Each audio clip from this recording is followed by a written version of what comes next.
नमस्कार, मैं हूं विद्यासागर। स्वागत है आप सभी का दिल्ली लाइव में। और बुलेटिन में सबसे पहले बात करेंगे कि आज मुख्यमंत्री अरविंद केजरीवाल ने प्रेस कॉन्फ्रेंस की है। अरविंद केजरीवाल ने प्रेस कॉन्फ्रेंस करके सीबीएसई की परीक्षा रद्द की जानी चाहिए, केंद्र सरकार से उन्होंने मांग की है। कई देशों ने बच्चों की परीक्षाएं रद्द की हैं। सीएम केजरीवाल ये बात कह रहे थे, सीबीएसई की परीक्षा रद्द करें केंद्र सरकार। परीक्षा केंद्र बड़े हॉटस्पॉट बन सकते हैं। 45 साल के ऊपर के लोग वैक्सीन जरूर लगाएं।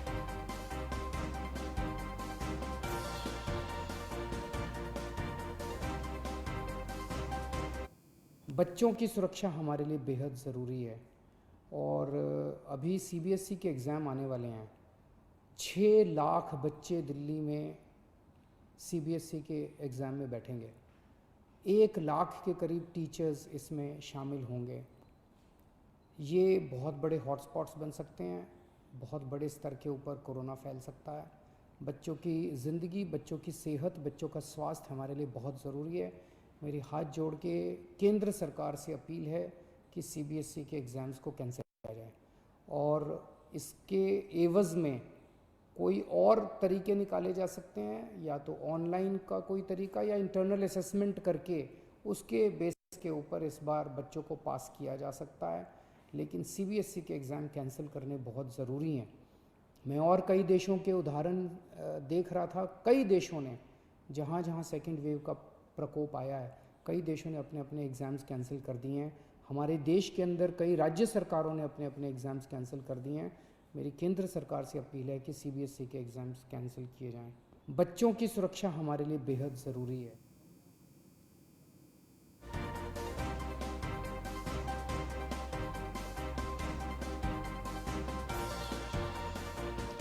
सीबीएसई की परीक्षा रद्द करे केंद्र सरकार, क्योंकि बच्चों की सुरक्षा हमारे लिए प्राथमिकता है, ये कहते हुए दिल्ली के मुख्यमंत्री अरविंद केजरीवाल। तो कोरोना पर दिल्ली सीएम अरविंद केजरीवाल ने प्रेस कॉन्फ्रेंस की और उन्होंने कहा कि सीबीएसई की परीक्षा रद्द की जानी चाहिए।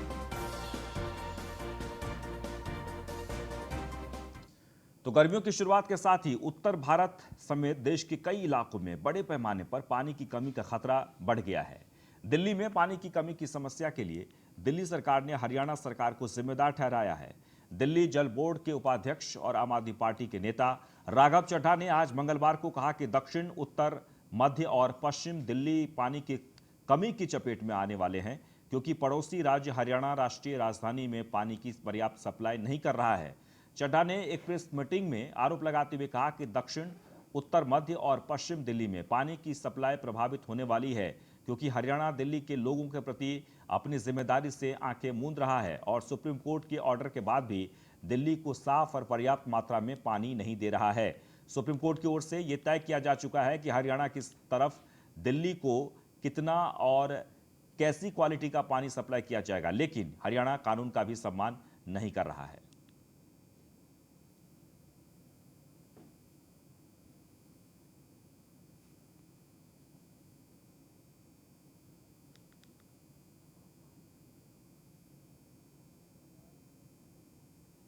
दिल्ली झेल रहा है, क्योंकि एक तरफ तो हरियाणा अमोनिया भरा, पोल्यूटेड्स भरा पानी दे रही है, दूसरी ओर हरियाणा जो यमुना नदी में पानी का स्तर होना चाहिए, जितना पानी उन्हें कानून तहत सुप्रीम कोर्ट के ऑर्डर, मेमोरेंडम ऑफ अंडरस्टैंडिंग के तहत दिल्ली को देना चाहिए, उस पानी में भी इन्होंने कटौती कर दी है, कमी कर दी। यानी कि दोनों तरफ से दिल्ली वालों को नुकसान पहुंचाने के लिए, और मैं साफ कहूं, हरियाणा दिल्ली वालों का राइट टू लाइफ वायलेट करने के लिए यह कुकर्म कर रहा है। मैं आपको बताना चाहूंगा कि अक्सर एक उदाहरण के माध्यम से कि जब गंदा पानी आता है तो हम उसे कैसे ट्रीट करते हैं, और गंदगी का स्तर अगर बहुत बढ़ जाए तो उस समय हम क्या करते हैं। उदाहरण के तौर पे ये गंदा पानी हरियाणा हमारी ओर भेजता है और नदी में पानी का स्तर जितना हरियाणा को रखना होता है उतना नदी का स्तर रखता है। तो हम क्या करते हैं, जब इतना गंदा पानी आता है और साफ पानी का जो स्तर होता है, यानी में नदी का पानी का जो स्तर होता है, वो भी हरियाणा जितना उसको कानून के तहत रखना होता है उतना रखता है, यानी कि पानी में कटौती नहीं होती है। वहीं दिल्ली से आम आदमी पार्टी के विधायक सौरभ भारद्वाज ने बताया कि कल जो बीजेपी ने जवाब दिया उसमें उन्होंने मान लिया कि उनको जानकारी है कि यह कंपनी ब्लैक लिस्टेड है और उनको यह भी जानकारी है कि इस कंपनी को ठेका दिया गया है। शर्म की बात है कि उन्होंने यह नहीं कहा कि अब इसका ठेका हम कैंसिल कर देंगे। भाजपा के प्रदेश अध्यक्ष आदेश गुप्ता की तरफ से आया है उनके पार्षद संजय ठाकुर के ऊपर जो आरोप लगे, जो वीडियो हमने दिखाए, जो जालसाजी की, फर्जीवाड़े की कंप्लेंट पुलिस के अंदर कई बार की जा चुकी है। यानी कि भाजपा जानती है और मानती है कि उनके यहाँ भ्रष्टाचारी पार्षद हैं, मगर अपनी मजबूरियों के कारण उनके ऊपर कोई कार्रवाई करने की बात नहीं कर रहे हैं।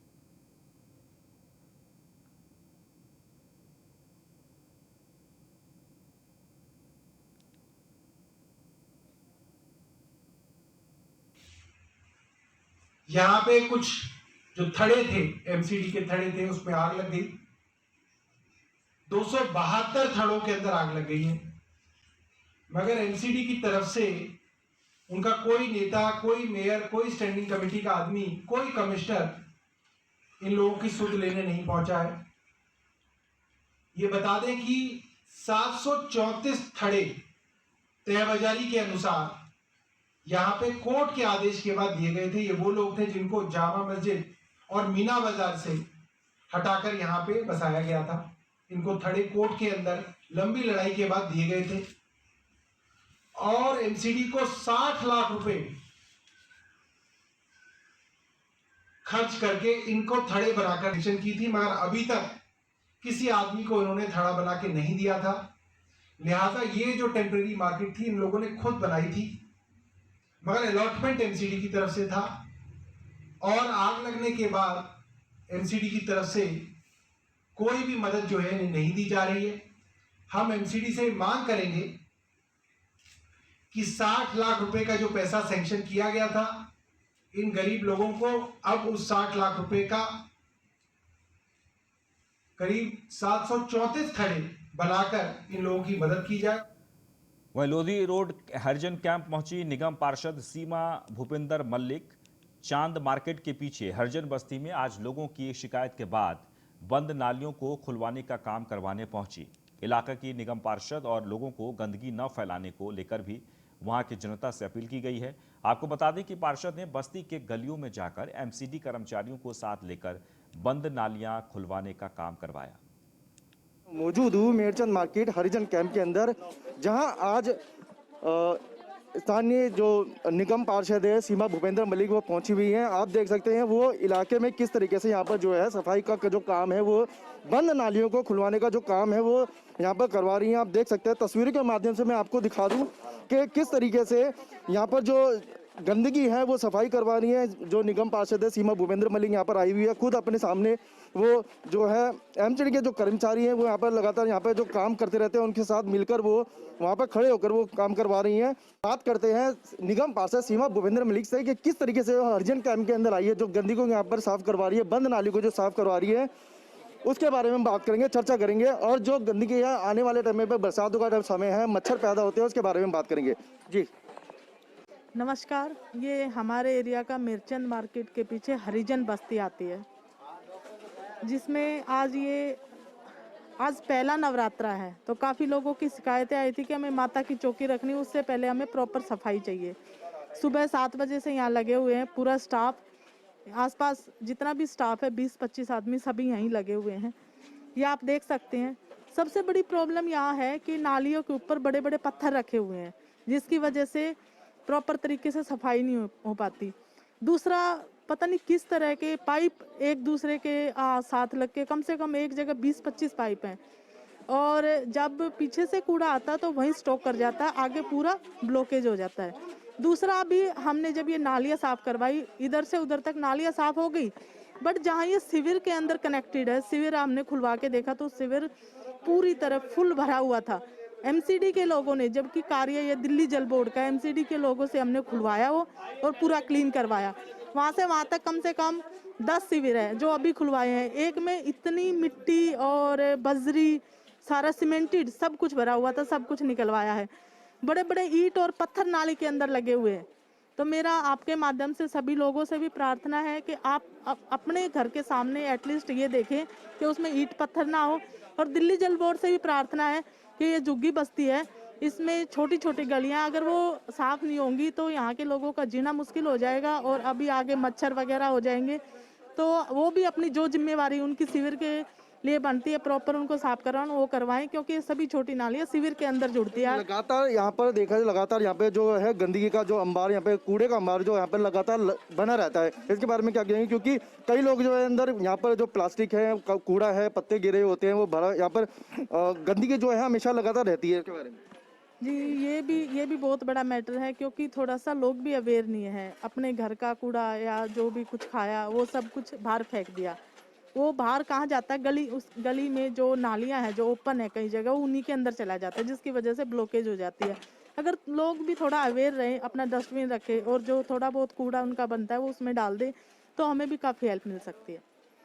तो ये थी हमारी निगम पार्षद सीमा भूपेंद्र मलिक। हमने से बात करी है किस तरीके से ये एमसीडी के जो कर्मचारी हैं उनके साथ मिलकर जो नालियों का जो यहाँ पर सफाई का जो कार्य करा रही हैं। कैमरामैन दीपक के साथ मैं कमल किशोर, न्यूज़ 1 इंडिया, दिल्ली। इस समय मैं उत्तरी दिल्ली नगर निगम के महापौर ने हिंदू राव हॉस्पिटल में कोरोना की वैक्सीन की दूसरी डोज लगवाई। इस दौरान उन्होंने कहा कि इस वैक्सीन से किसी को डरने की जरूरत नहीं है। अगर वैक्सीन किसी भी व्यक्ति को नुकसान करती है तो मुझे भी दिक्कत होती। उन्होंने कहा कि 45 वर्ष से ऊपर वाले लोगों को वैक्सीन लगवानी चाहिए। सभी को वैक्सीन का टीका लगवाना है, सभी वैक्सीन का टीका लगवाएं। उन्होंने कहा कि वैक्सीन लगाकर जल्द देश को कोरोना से मुक्त कराना है। जब तक देश से कोरोना नहीं जाता तब तक सभी को मास्क, सैनिटाइजर, सोशल डिस्टेंसिंग का पालन करना होगा। इसके साथ ही बार बार हाथ भी धोना चाहिए।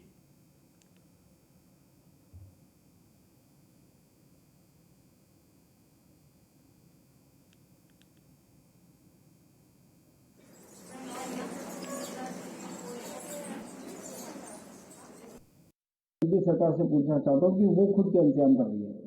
भारत सरकार को कोविड से बचने के लिए जो भी फैसले लेने होंगे वो समय पर सब फैसले ले जाएंगे। लेकिन मेरा निवेदन है दिल्ली सरकार से, दिल्ली के माननीय मुख्यमंत्री जी से, कि दिल्ली सरकार दिल्ली में कोविड पर नियंत्रण हो उसके लिए क्या इंतजाम कर रही है, क्या व्यवस्थाएं कर रही हैं। दिल्ली में रेमडेसिविर जो वैक्सीन है उसकी शॉर्टेज है, ये बताया जाए कि वो कहाँ कहाँ उपलब्ध है। जो जिन जिन स्टोर पर उपलब्ध है उनके नाम चिन्हित किए जाए, उनको जारी किया जाए, लोगों को परेशानी का सामना ना करना पड़े। प्लाज्मा बैंक की आपने बात की थी, वो लोगों को प्लाज्मा की जरूरत है तो प्लाज्मा कहाँ मिलेगा।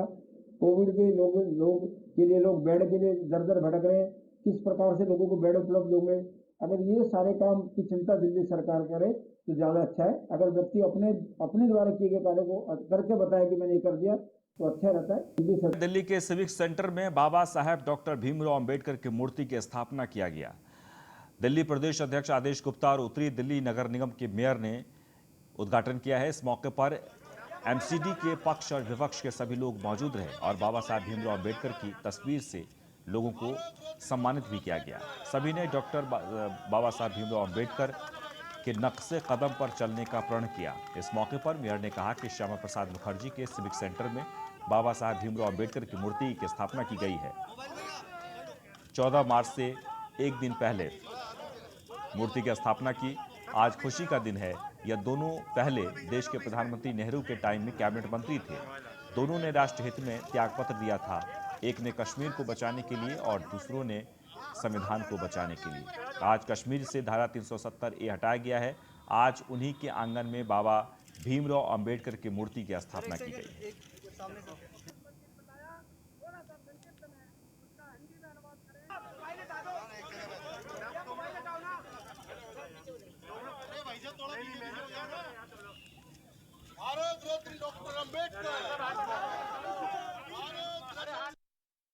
आज डॉक्टर भीमराव अंबेडकर जी के मूर्ति अनावरण के कार्यक्रम में सिविक सेंटर में हम सब यहाँ पर उपस्थित हैं और सिविक सेंटर के प्रांगण में आज जो ये कार्यक्रम रखा गया है बाबा साहब की प्रतिमा का अनावरण, तो इससे दिल्ली की जनता में एक मैसेज आता है कि उनके दिखाए हुए रास्तों पर हम चलें। और बाबा साहब ने जो कहा था कि राजनीति जो सुख भोगने के लिए नहीं बल्कि अपने अधिकारों को मांगने के लिए राजनीति की जाती है, उनके सिद्धांतों पर चलना चाहिए और संगठित रहना चाहिए। हम उनके दिखाए हुए रास्तों पर कार्य करें और जो बाबा साहब के संविधान जो उन्होंने बनाए तो उसी रास्तों पे हमें उन सिद्धांतों को सर्वोपरि मानकर उन पर ही चलना चाहिए।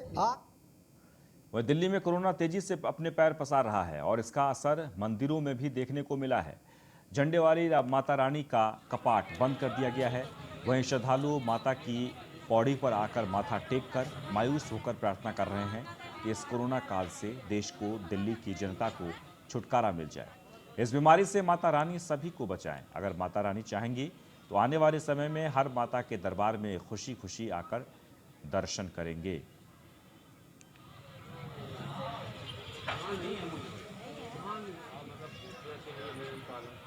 हम करो तो कोई नियम पालन नहीं और पब्लिक करे तो नहीं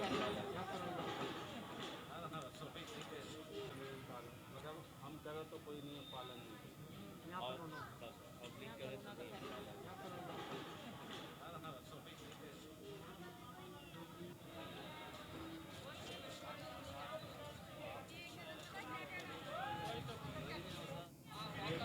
दिल्ली में लगातार कोरोना का कहर देखने को मिल रहा है और ऐसे में भक्तों ने माता से ये प्रार्थना की है कि कोरोना जैसे महामारी से जल्द छुटकारा मिले, ताकि एक बार फिर से दिल्ली में गुलजार हो, माता रानी के मंदिर में भीड़ हो।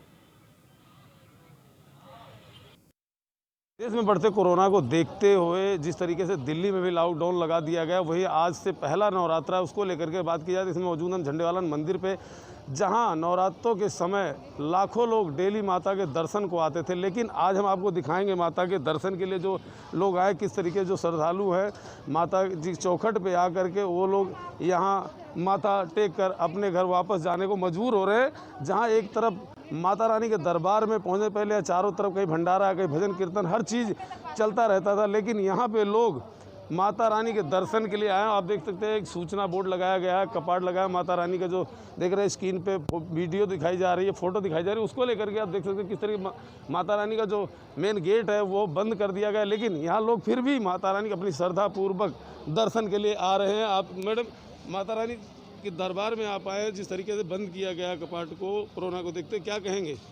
कितनी मायूसी है आज के डेट में? मायूसी तो बहुत ज़्यादा है, मन बड़ा दुखी हो रहा है। लास्ट नवरात्रे भी ऐसा ही हुआ था, अब की बार भी ऐसा ही हुआ है। जहाँ देखने को मिलता था माता रानी के दरबार में लाखों लोग आते थे, भजन कीर्तन हर चीज लगता था, बहुत ही अच्छा लगता था। अब आज आए हैं, आपको क्या लग रहा है, किस तरीके से जो हालात चल रहा था इसमें कोरोना का, क्या कहेंगे माता रानी से? बस माता रानी ये महामारी को दूर करें और आने वाले नवरात्रों में और आने वाले टाइम में बहुत अच्छे से दर्शन हो, वही जैसे पहले जिंदगी चल रही थी ऐसे ही चले। हर साल आती थी, आज माता के दरबार देख के। आप एक बार नाम बताइए मैडम। संगीता जी, जिस तरीके से देखा जा रहा है कि लगातार कोरोना के केस दिल्ली में बढ़ते जा रहे हैं, उसको देखते हुए माता रानी झंडेवालन का कपाट भी बंद कर दिया गया। लोग दर्शन के लिए इक्का दुक्का लोग जो भी आ रहे हैं, तो माता की जो है चौकी पौड़ी पर जो है माथा टेक कर वापस जाए, किस तरीके की मायूसी फील कर रहे हैं? बहुत ज़्यादा फील हो रहा है और मुझे अंदर से ये लग रहा है कि माता के दरबार में आके आज मायूस होकर जा रही हूँ और ये हर साल ना हो। माता जैसे हर साल आते हैं खुशी से ऐसे दरबार खुले रहे, पूजा पाठ में रहे और श्रद्धालु ऐसे। क्या लगता है जो कोरोना लगातार बढ़ रहा है दिल्ली के अंदर उसके लिए तो दुख है। हमारी जनता नहीं मान रही ना, हमारी जनता जो है ये मान नहीं रही, आदेश को नहीं मान रही है, मास्क नहीं लगा रही है और भीड़ ज़्यादा बढ़ा रहे हैं। सरकार ने भी गाइडलाइन जारी किया कि 50 से ज़्यादा लोग इकट्ठे नहीं होंगे, धर्मस्थल हो या बस स्टैंड हो या मेट्रो हो, लेकिन फिर भी आज जो है लोग फिर भी पब्लिक नहीं मान रही। वही पब्लिक की ही वजह से कह रहे हैं, कोई एक बंदा तो है नहीं जो आप नहीं समझ जाए, इसलिए आज में 10 में से एक बंदा कोई होगा जो वो समझेगा। इस बात को पारे नहीं समझ पा रहे हैं, इसीलिए ऐसा हो रहा है। देखिए हमारे साथ और भी लोग हैं। सर एक बार नाम बताइए। संदीप जी, देखा जा रहा है जिस हालात में आज कोरोना काल चल रहा है, उसको लेके मंदिर पे लोग दर्शन के लिए आ रहे हैं, माता की पौड़ी पे माथा टेक कर वापस जा रहे हैं, किस तरीके का फील कर रहे हैं आप लोग? क्या बहुत ज़्यादा फील कर रहे हैं और मैं माता से ये दुआ करता हूँ कि ऐसा कभी ना आए, ताकि माताओं की सब कोई दर्शन कर सकते और जितने भी पब्लिक है भक्त हैं आके रिटर्न वापस जा रहे हैं, कितने दुख भरी बातें हैं। और तो क्या लगता है कोरोना जिस तरीके से बढ़ रहा है, इसको लेकर क्या कहेंगे, लोगों को संदेश क्या देना चाहते हैं? देखो, कोरोना जिस तरह से बढ़ रहे हैं, कोरोना ऐसे जो बढ़ रहे हैं, अपने जितने भी आदमी है पब्लिक है वो सब कोई अपने अपने सचेत हो जाए, ताकि सब कोई नियम का पालन करे, ताकि आगे से कोरोना ना बढ़े और हम सब मिलके अगर ऐसा काम करेंगे तो आने वाले टाइम में करना बिल्कुल ना आएगा। और भी लोग हैं हमारे साथ, इनसे हम जानेंगे। मैडम, जिस तरीके से देखा जा रहा है कि आज माता मंदिर का कपाट बंद कर दिया गया, गेट पे आप लोग दर्शन माता टेक के जा रहे हैं, क्या कहेंगे कोरोना को लेकर के? क्या कह सकते हैं, कोरोना बढ़ रहा है, इतना सही किया है जो भी किया है। कहीं ना कहीं यहाँ पे आने के बाद मायूसी तो हो ही रही होगी कि बिल्कुल, जब दरबार में आए और दर्शन नहीं मिल रहा तो यही दिक्कत है। चलो कोई बात नहीं, इतना भी ठीक है। देखा आपने कि जो भी माता के दरबार में दर्शन के लिए आ रहे हैं, उनका भी यही कहना है कि जिस तरीके से कोरोना केस दिल्ली में बढ़ रहा है उसको लेकर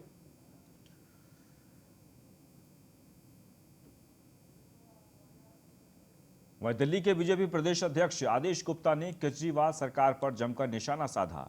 आदेश गुप्ता ने कहा कि केजरीवाल 14 प्राइवेट अस्पतालों को देख रहे हैं, लेकिन दिल्ली सरकार के अस्पतालों की हालात खराब है। उन्होंने कहा कि आयुष्मान योजना लागू की होती तो गरीबों को इलाज के लिए 5 लाख रुपये मिलते। उन्होंने कहा कि केजरीवाल मोहल्ला क्लिनिक की बात करते हैं, लेकिन वादे के लिए कुछ नहीं करते। पहले भी केंद्र सरकार ने परिस्थिति को संभाला था। वहीं उन्होंने कहा कि केजरीवाल सरकार से अपील करूंगा कि राजधानी के अस्पतालों में इंफ्रास्ट्रक्चर को बढ़ाना चाहिए, मोहल्ला क्लिनिक पर वैक्सीन लगाने का काम शुरू होनी चाहिए। वहीं उन्होंने कहा कि केजरीवाल सरकार को सर्वदलीय बैठक बुलानी चाहिए। खुद को जमा देते हैं लोग, बात निकली किसी और मुंह से और खुद की बता देते हैं लोग। काट कर औरों की टांगें खुद लगा लेते हैं लोग। राजनीति के इस शहर में इस तरह अपना कद बढ़ा देते हैं लोग। ये हैं मुख्यमंत्री केजरीवाल जी, जो जब कोई अच्छा काम केंद्र सरकार करे, अच्छा काम नगर निगम करे। वह दिल्ली के सिविक सेंटर में बाबा साहब डॉक्टर भीमराव अंबेडकर की मूर्ति की स्थापना किया गया है। दिल्ली प्रदेश अध्यक्ष आदेश गुप्ता और उत्तरी दिल्ली नगर निगम के मेयर ने उद्घाटन किया। इस मौके पर एमसीडी के पक्ष और विपक्ष के सभी लोग मौजूद रहे। बाबा साहब भीमराव अंबेडकर की तस्वीर से लोगों को सम्मानित भी किया गया। दिल्ली नगर निगम का जो हमारा doctor Shyama Prasad Mukherjee civic centre है, इस भवन के जो कैंपस में डॉक्टर साहब भीमराव अंबेडकर जी की मूर्ति का अनावरण हुआ है। बहुत ही सौभाग्यशाली दिन है।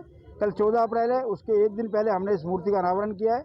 और ये दोनों के दोनों महापुरुष हुए हैं, जो कि देश की पहली सरकार के अंदर पंडित नेहरू जी की कैबिनेट में थे, लेकिन दोनों ने ही राष्ट्र हित में त्याग पत्र दे दिया था। एक ने कश्मीर को बचाने के लिए, एक ने संविधान को बचाने के लिए। आज कश्मीर से 370 हट गई है, 35 से हट गया है। हम कहते थे जहाँ हुए बलिदान मुखर्जी वो कश्मीर हमारा है। और आज उन्हीं के प्रांगण में डॉक्टर भीमराव अंबेडकर जी की मूर्ति भी स्थापित हुई है, जो हमें ये बताती रहेगी हमें संविधान के दायरे में काम करना, कानून के दायरे में काम करना। और इसके साथ दिल्ली लाइव में बस इतना ही, लेकिन आप बने रहे न्यूज़ 1 इंडिया के साथ। न्यूज़ 1 इंडिया पर खबरों का सिलसिला लगातार जारी रहेगा।